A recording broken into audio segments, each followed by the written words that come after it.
consacre au débat sur l'actualité nationale et internationale. Et ce matin, nous recevons pour vous Gérard Akoumé du parti Les Démocrates.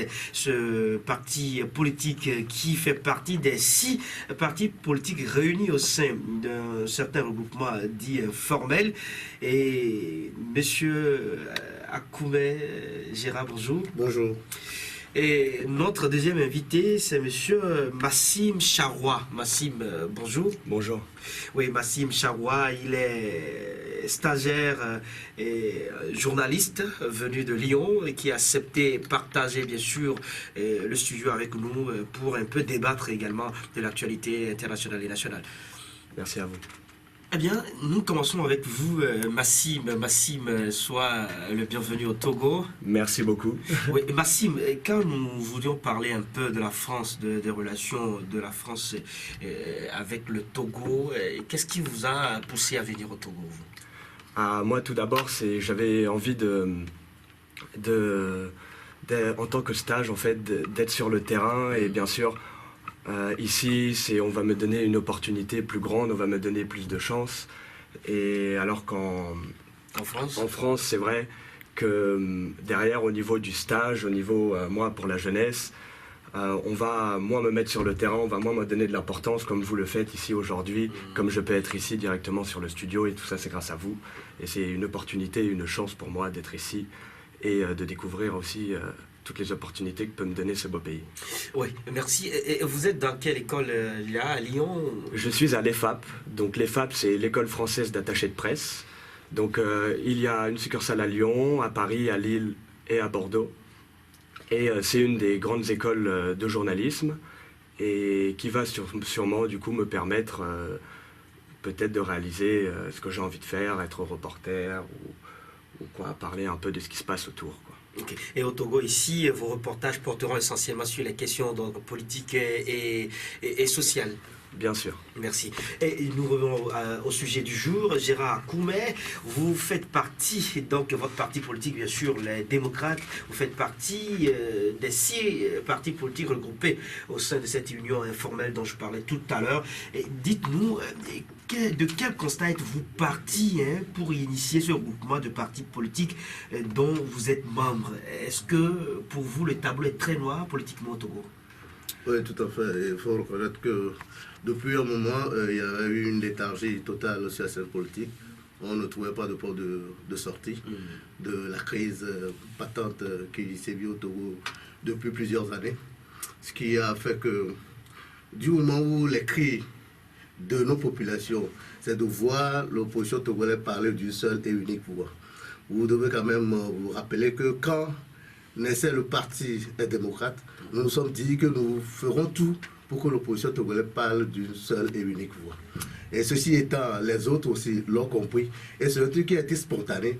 Vous n'avez pas pensé que quelqu'un est initiateur de ce projet. Les partis se sont dit, nous devons quand même faire quelque chose pour que le peuple togolais puisse retrouver de l'espoir. Donc c'est dans cette optique que nous avons commencé par travailler. Et ça a pris au moins 6 mois. 6 mois de travail. 6 mois de travail avant qu'on ne sorte notre document qui est le plaidoyer pour l'aboutissement consensuel des réformes et de la décentralisation. Oui, et vous parlez des questions de la décentralisation et des réformes politiques. Quand nous prenons tout d'abord les réformes politiques, la question a été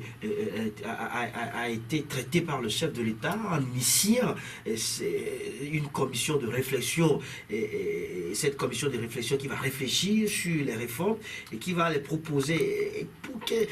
N'êtes-vous pas d'accord sur cette commission?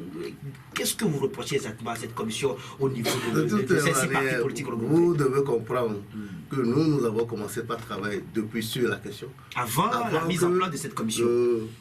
Monsieur Foy a ségué de mettre en place cette commission. Donc, il ne faudrait pas le prendre au vol comme quoi nous venions dénoncer une commission ou non. Et vous devez convenir avec moi pour cette commission qui a été d'une façon unilatérale mise en place, nous ne pourrons pas l'accepter pour 2 raisons. Comme je l'ai dit tantôt, ce n'est pas consensuel. Et secondo, on ne leur a même pas fixé de délai pour pouvoir rendre leur copie. Et le chef de file de l'opposition étant une institution, on ne veut pas l'a respecté, on ne l'a pas consulté avant de mettre en place cette commission. Comment est-ce que vous voulez qu'on y aille avec? Mais de notre côté, nous avons réfléchi plusieurs mois sur la question et nous nous disons que ce n'est plus le temps de braquer les uns ou les autres. Dans l'esprit de l'APG qui dit que tout doit être fait dans le consensus, nous avons constaté que l'atelier que M. Faure-Gnassingbé lui-même a initié à travers le HCRU a trouvé beaucoup de consensus, ou bien des consensus sur plusieurs sujets.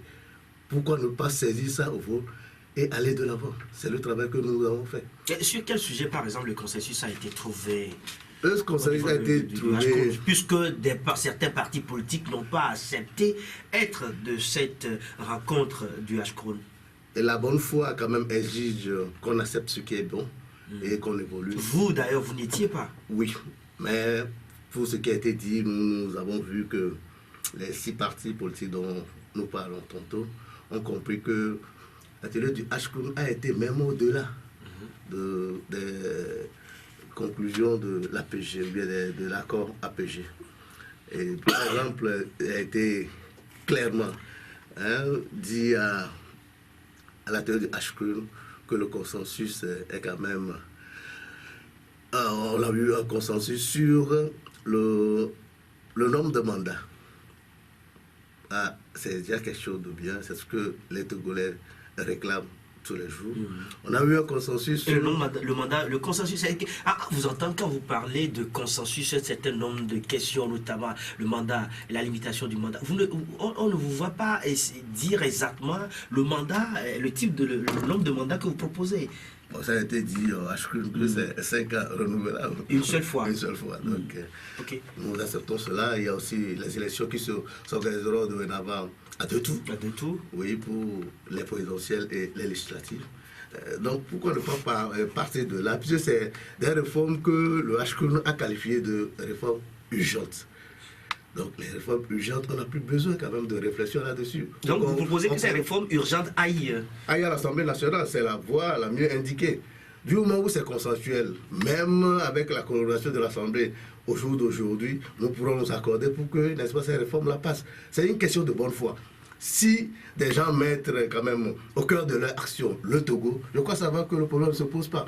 Nous voudrions que dorénavant les en charge, qu'on ne doit plus aller dans la provocation, qu'on ne doit plus frustrer son prochain. Faisons de telle sorte que c'est le Togo que nous mettons en avant et que tout le monde en sorte gagnant. Et certains critiques dubitatifs se demandent si réellement les réformes d'urgence dont vous parlez peuvent être ou pourraient être acceptées, passées comme une lettre à la poste malgré le consensus à l'Assemblée nationale. En principe, si on puisque entre-temps, on a vu que le gouvernement lui-même a fait une proposition de un projet de loi soumis à l'Assemblée nationale et que ça a été rejeté. Juin 2014. Ces trucs-là, ce sont... Comme on dit, c'est du dilatoire, c'est du théâtre qu'on nous offre à chaque fois. Et je crois savoir que quand on n'a pas eu le temps d'échanger entre les acteurs politiques pour se mettre d'accord sur certaines choses. Mais du moment où cet atelier a été initié et que tout le monde s'est accordé, n'est-ce pas, sur ces réformes-là, autant aller à l'Assemblée pour qu'on sache que le Togo, c'est un pays normal, que le Togo peut évoluer. Nous en rappelons, n'est-ce pas, la bonne foi de tout un chacun. Je crois savoir que ça ira de soi. C'est le Togo qui grandira. Mais on se demande également si, en vous écoutant, vous pensez avoir une certaine méthode devant convaincre le pouvoir? J'en ai parlé tantôt. Il y a un point qu'on devrait comprendre dans ceci. C'est d'abord, nous avons la volonté de faire les choses d'une manière consensuelle et que d'aucuns ne pensent pas qu'on est venu lui imposer quoi que ce soit. Du moment où c'est l'ensemble de la classe qui s'est tombé d'accord, même si certains n'y étaient pas, du moment où c'est le Togo qu'on met en avant, c'est le Togo qui gagne, nous devons quand même l'accompagner.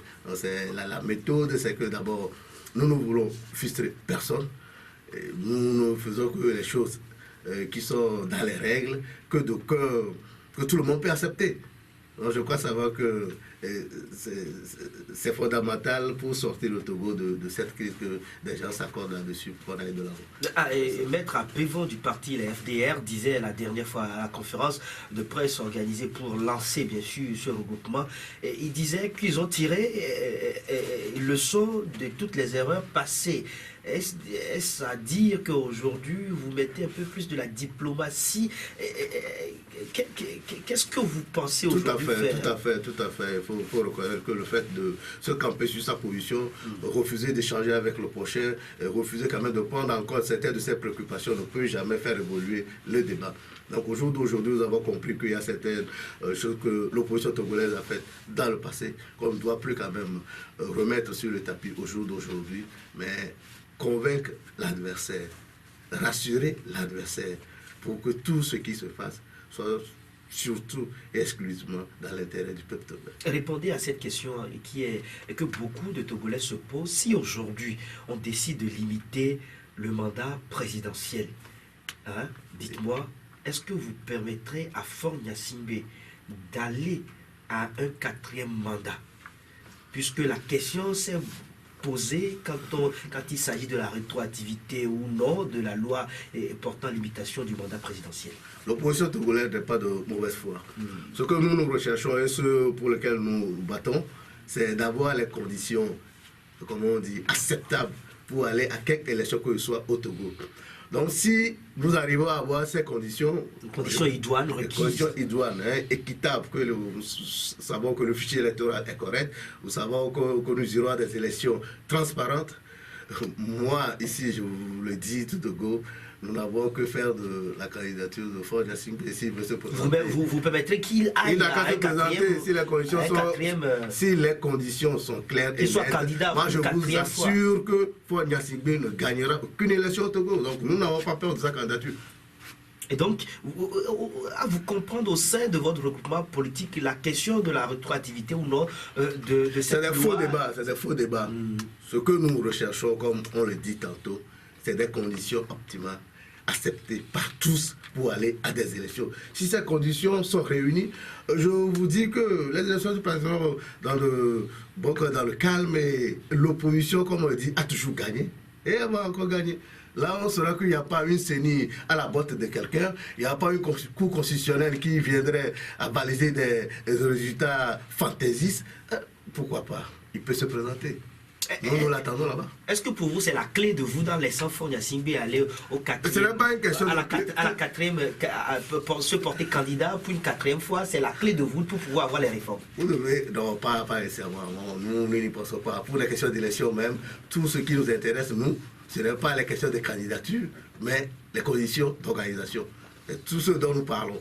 Pour ce qui est, n'est-ce pas, de la candidature de X ou de Y, de toute manière, ce n'est pas un problème que nous nous posons. Hein. Le débat n'est pas là-bas. Donc, qu'il veut se présenter 1001 fois. L'essentiel, c'est que les réformes soient faites. À lui de voir par quelle porte il voudra sortir, être battu et parti ou bien quitter de lui-même le pouvoir. 4e mandat, pourquoi faire? Il faudrait qu'on apprenne quand même à se dire que la démocratie, on veut l'enraciner dans nos pays. Que ce que tu n'as pas fait en 2 et 3 mandats, comment est-ce que tu pourras le réaliser dans un 4e mandat? Non, c'est un faux problème. Massim Charo, quand on parle en Afrique de 3e, 4e mandat, en tant que Français, vous vous étonnez? Ce sont des choses qui m'étonnent pas forcément, qui m'étonnent aussi, mais ensuite, moi, mon avis là-dessus, c'est, dans tous les cas, j'ai un mandat, un changement, ne peut pas se faire forcément à un mandat. Et souvent, des chefs politiques comme en France, comme des présidents français, ils vont essayer de se faire élire et ils vont essayer de donner des idées, un maximum, tout le long de leur mandat. Donc, le long des 5 ans à suivre. Mais on sait qu'un énorme changement, ça veut dire que se remonter d'une crise économique ou des choses comme ça, ou même faire baisser la courbe du chômage, ce sont des choses qui ont besoin de temps, qui ont besoin énormément que les gens se mobilisent un maximum, et en plus que tous les changements économiques s'opèrent. Et ce sont des choses moi je pense, qui ne peuvent pas se faire en 5 ans. Du coup, on va nous donner des idées, pour qu'on vote pour tel ou tel président. Mais bien sûr, ces idées de 5 ans deviennent, si le changement n'est pas opéré, deviennent rapidement des mensonges du coup. Et c'est ça, la perte de confiance. Et c'est pour ça qu'ensuite, on change d'un parti à un autre parti, par exemple comme nous on a fait, de la droite à la gauche, parce qu'on perd confiance en la droite, du coup on essaye la gauche. Et ensuite après la gauche par exemple... Vous pensez qu'aujourd'hui la gauche a échoué? Je ne dirais pas qu'elle a échoué, je dirais juste qu'elle s'est rapprochée d'une politique de droite, dans le fait où la gauche est tout un modèle économique différent quand même. Et faire un changement économique si brutal d'un coup dans un pays, c'est pas quelque chose qui peut bien sûr faire remonter, faire ressortir bien sûr de la crise. Je pense qu'il faut du temps, je pense que ce qu'il faut penser c'est pour les générations futures, pour nos enfants qui sont aussi le futur, et penser bien sûr à eux et que le changement ne s'opérera pas immédiatement et ce sera avec du temps. Gérard Koumé plutôt, Massim évoque un sujet essentiel sur lequel il y a assez de débats, c'est par rapport au temps. Le temps, ça dit quand on prend la durée de 5 ans pour un mandat, est-ce que ce temps suffit pour qu'un élu du peuple, quand on prend le président de la République, puisse satisfaire la population pour ce qui concerne ses promesses? L'État fonctionne dans la continuité. Donc quand tu poses des jalons, d'autres viendront quand même continuer la construction. Le problème se pose nullement. L'essentiel, c'est de pouvoir satisfaire quand même aux besoins des populations, et dérouler réellement le projet de société qu'on a présenté aux populations lors des campagnes électorales. Nous voyons au jour d'aujourd'hui qu'on nous parle de social. En fait, il n'y a rien de social. On nous fait des trucs, ça ne c'est pas sérieux. C'est pas sérieux. L'essentiel, c'est de poser clairement le problème. Quand on ne cherche pas son intérêt et on ne pense qu'au pays tout entier, je crois savoir que les gens accepteraient de continuer le travail que Dieu a déjà commencé. Ou vous me direz aujourd'hui que Nana Akufo-Addo, qui vient d'arriver, va aller détruire les hôpitaux que Mahama a inaugurés. C'est dans la continuité. On construit pour les générations futures. On ne fait pas quelque chose pour le voir en même temps. Donc si on est dans cet entendement, je crois savoir que le problème ne se pose pas. Oui, vous avez également évoqué la question de la décentralisation et tout récemment, un atelier, on va d'atelier à atelier, un atelier a eu lieu sur cette question de décentralisation. Le chef de l'État, dans son discours l'a évoqué, se disant satisfait, oui, des résultats de cet atelier, en insistant sur une certaine feuille de route qui a été définie. Vous n'êtes pas du même avis, vous tenez un langage différent. À vous entendre la dernière fois à la conférence de presse, vous n'avez pas, vous, connaissance de cette feuille de route. Il n'y a aucune feuille de route. Okay. Je peux vous assurer qu'il n'y a aucune feuille de route. Si on veut s'en tenir, n'est-ce pas, à ces propos, je crois que ça encore resterait là, peut-être en 2025, on n'a pas encore organisé les élections locales. Ce que nous disons, que tout soit défini d'une manière claire. Au jour d'aujourd'hui, nous ne savons même pas de nombre de communes dont nous disposons. Nous ne connaissons pas leurs limites. Comment est-ce qu'on vous demande d'aller aux élections? Selon nos informations, le pouvoir propose 112 communes, parlant d'une communalisation intégrale. Et l'opposition, ou un certain parti de l'opposition demande qu'on garde plutôt les 35 communes, les 35 préfectures et les 5 régions du pays. De toute manière, quelle est votre proposition aujourd'hui? Quand vous avez un plaidoyer, dans le plaidoyer, qu'est-ce que vous proposez exactement? Ce que nous disons, c'est que la communalisation intégrale a été acceptée par tous. La communalisation intégrale a été acceptée par tous. Donc on ira à 112 communes. On peut aller à 112, à 120, à 130 communes. Ce n'est pas là le problème. Ce que nous demandons, qu'on ne prenne pas... par exemple, Lomé, on nous dit Lomé 1, Lomé 2, Lomé 3, Lomé 4. Ça qu'on nous dit ce qui est contenu dans ce Lomé 1 ou dans ce Lomé 2. Vous savez que le gouvernement avait déjà envoyé un projet de loi à l'Assemblée qui a été retiré par rapport au complément. Pour la simple raison que c'est d'une façon mécanique. On présente des trucs comme ça, on demande aux députés d'avaliser. Ça ne se passera plus au Togo. Nous disons que même si on propose quelque chose, il faudrait qu'on convie tout acteur politique à réfléchir là-dessus. Et ensemble, nous trouverons un compromis pour te dire que non, ça peut aller pour le Togo. Et on y va. C'est aberrant de voir des délégations spéciales comment régenter, hein, pas diriger, régenter nos communes depuis plus de 30 ans, je ne sais plus. C'est anormal pour qu'on change les choses, pour que les communautés à la base se sentent quand même concernées dans ce qui les concerne, dans ce qui est la gouvernance locale. Oui, vous dénoncez également, vous parlez d'une commission consensuelle, ouais, vous demandez à ce que les choses soient faites, tout à l'heure vous le disiez d'ailleurs, que les choses soient faites de façon consensuelle.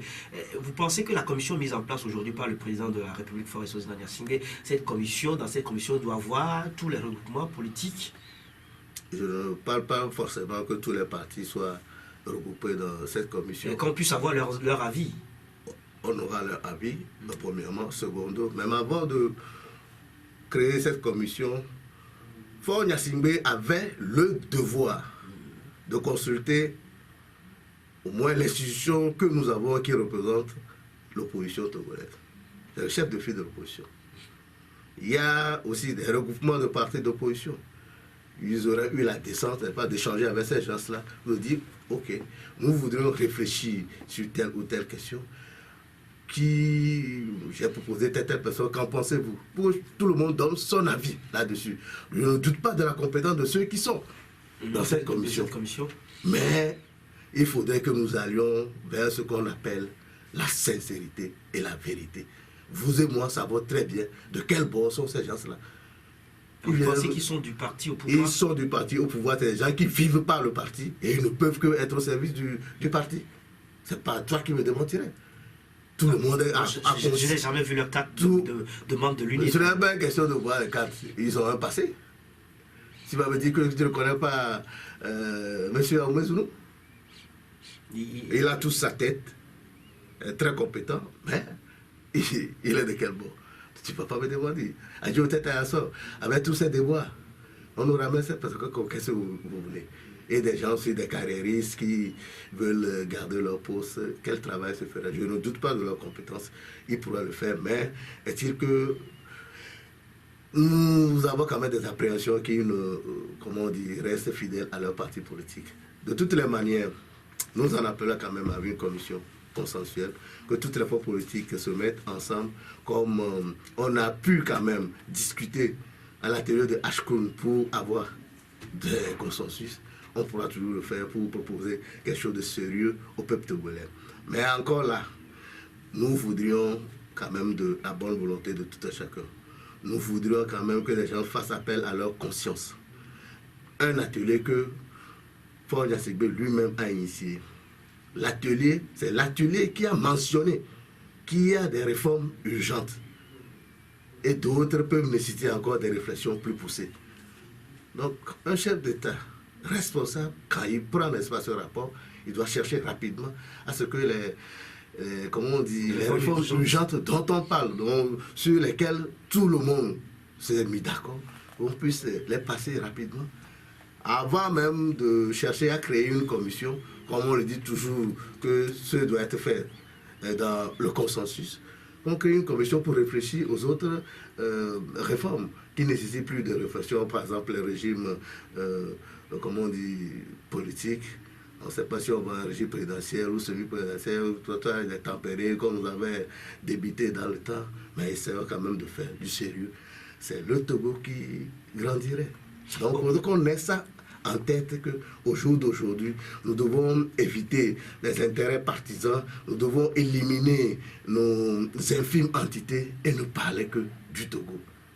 C'est pourquoi je reviendrai aussi à la formule de Ninevi, le professeur Ninevi dans le temps, qui nous demandait de faire instaurer d'abord la démocratie et après le multipartisme.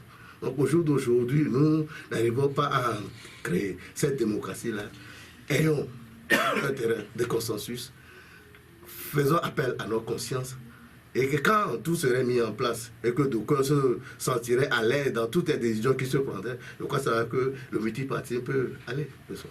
Oui, et sur la question de votre plaidoyer, si votre plaidoyer n'est pas accepté ou s'il arrive que ce plaidoyer n'est pas accepté par le pouvoir, est-ce que vous serez toujours dans les réflexions thématiques ou vous irez à des actions concrètes?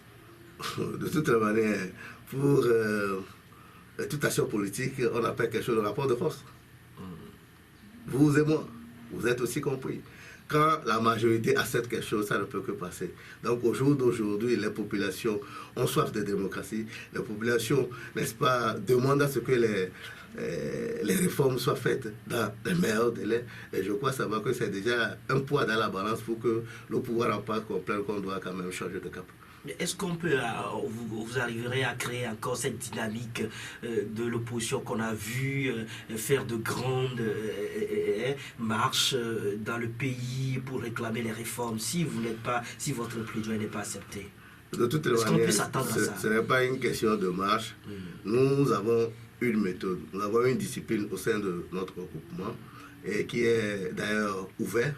Et inclusif, d'autres peuvent venir. Et je voudrais profiter de l'occasion pour saluer quand même la sortie du chef de file de l'opposition, M. Jean-Pierre Favre, hier, qui, n'est-ce pas, a félicité l'initiative et a vu en cela que nous pourrons quand même évoluer, travailler ensemble. Et c'est le vœu des populations que l'opposition togolaise parle d'une seule et unique voix.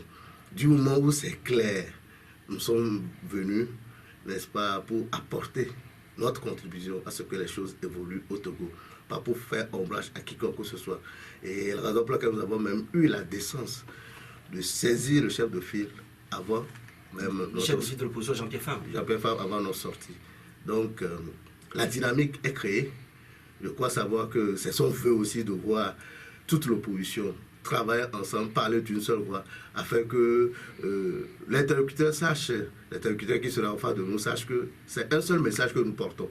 Et c'est à ce seul message-là qu'il doit apporter, n'est-ce pas, des solutions. Et qu'est-ce qui fait la différence entre le regroupement politique que vous venez d'initier et les autres regroupements politiques? Puisqu'on sait que, est-ce que c'est électoraliste ou c'est juste sur des thématiques données? C'est juste sur des thématiques données, c'est l'innovation d'ailleurs.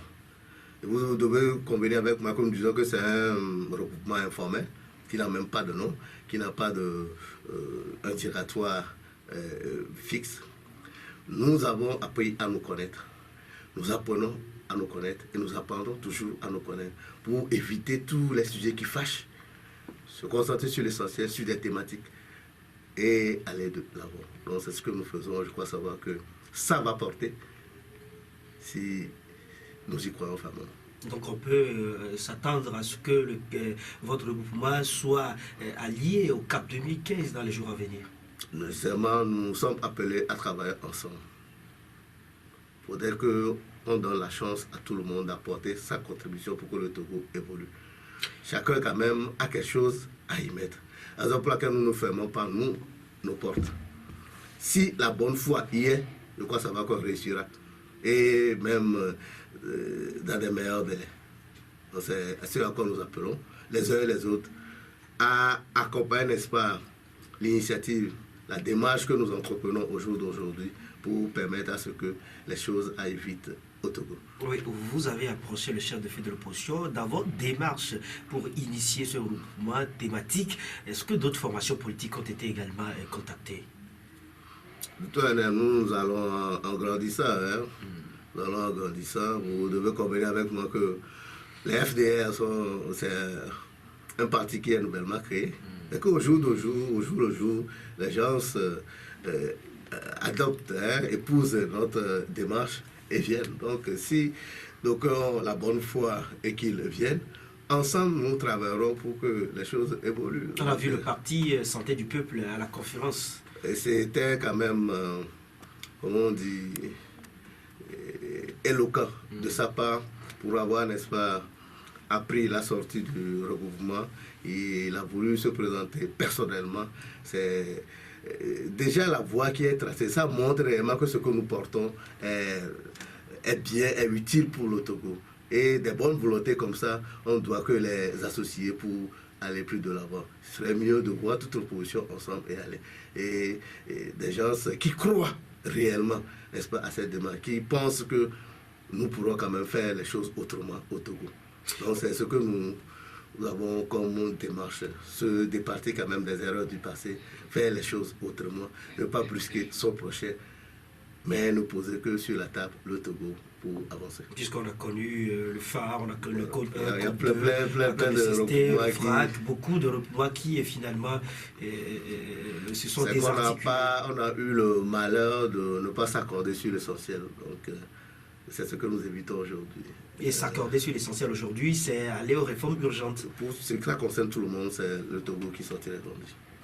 Autre sujet qui fait débat dans l'actualité, c'est le dédommagement que demande, bien sûr, au cours de sa sortie médiatique hier, le chef de file de l'opposition, Jean-Pierre Fabre, demande à ce que les femmes, dont le marché a été incendié il y a exactement 4 ans, et soient dédommagées.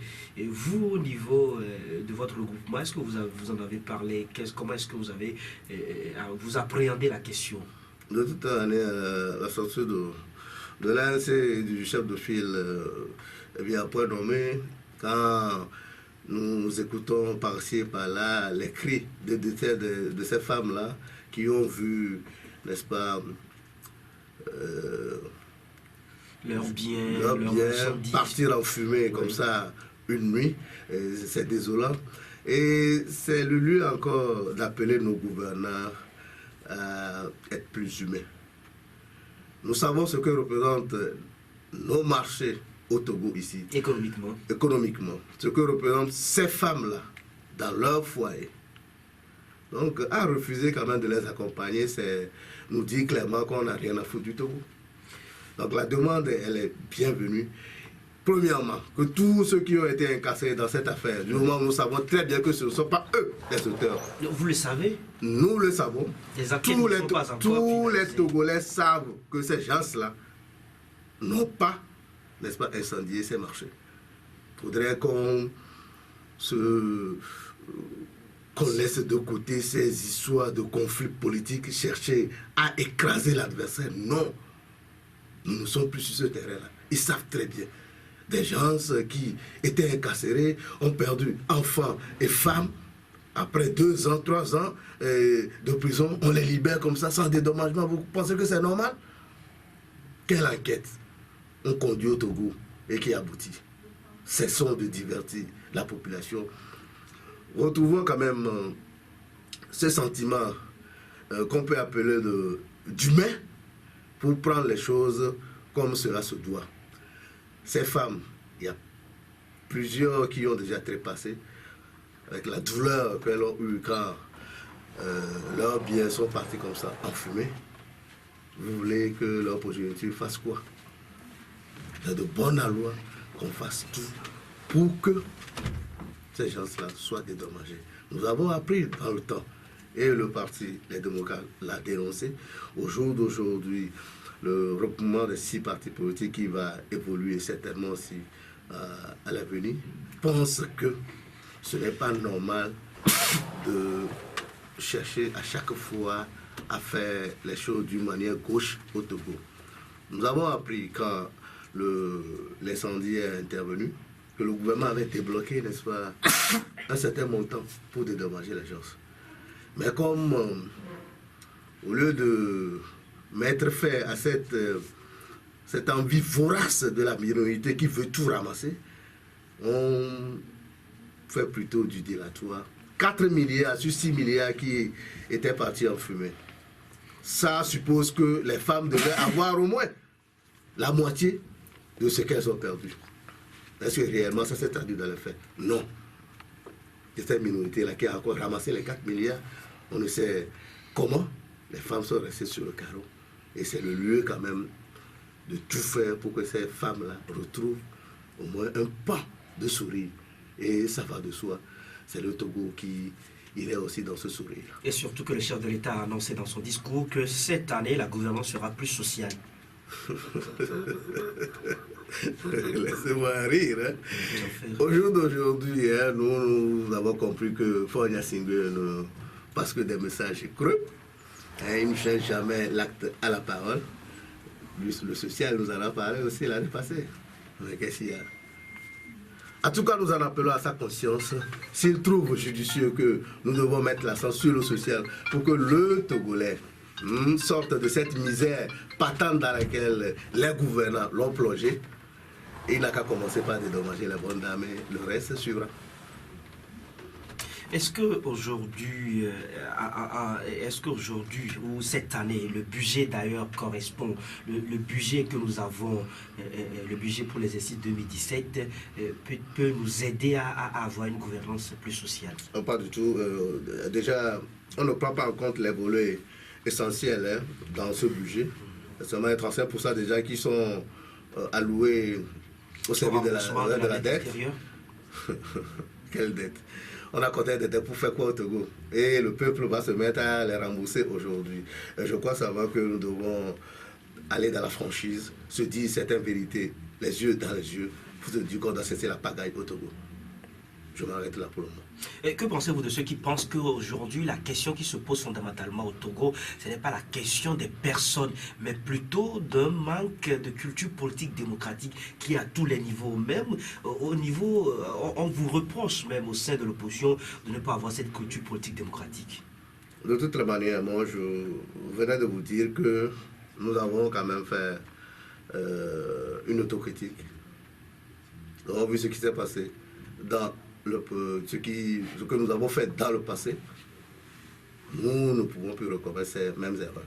Ceci étant, je crois savoir que pour question de cette culture politique que les d'aucuns n'ont pas, la raison pour laquelle nous appelons au jour d'aujourd'hui à ce qu'on soit ensemble pour que à chaque fois chacun apporte sa contribution. Si, n'est-ce pas, un palier ne marche pas très bien, que l'autre puisse en toute vérité dire que nous faisons tel, et c'est ensemble que nous réjouirons quand même du résultat.